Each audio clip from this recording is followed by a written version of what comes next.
şairi ölmeyi fikrindədirsə, güldürərəm millətə gülmeyi fikrindədirsə, kim ki mənim özümlə bilmeyi fikrindədirsə, özü ilə axırda özüm bilcəyəm axırda mən, özü ilə axırda özüm bilcəyəm axırda mən. Səsini döyüşürəşəm namüqarım bugündür, təsəvvür et görüşü Paris'dən baharım bugün.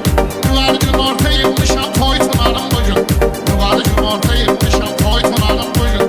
Sen gel otur gözlerinden geleceğim ahırdım, sen gel otur gözlerinden geleceğim ahırdım. Sanma kaderlerde özel öleceğim ahırdım. Halklarda Əhmədlidə xod gedəndə bilməyirdi, halklarda Əhmədlidə xod gedəndə bilməyirdi, hörmətli də xod gedəndə bilməyirdi. Sən 2007-də xod gedəndə bilməyirdi, o sən çıxan zirvəyə yüksələcəyəm axırda mən, o sən çıxan zirvəyə yüksələcəyəm axırda mən.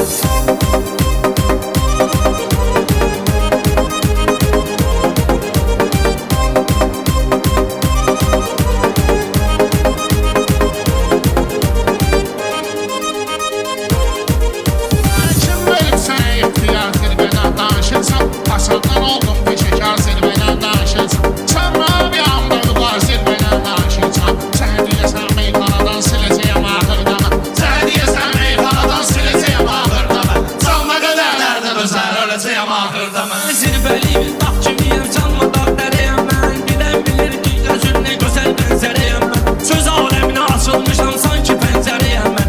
Ölüm küləyə əsəndə öldürəcəyəm axırda mən, ölüm küləyə əsəndə öldürəcəyəm axırda mən. Sanma kaderlerden Dərdə dözər öləcəyəm axırda mən.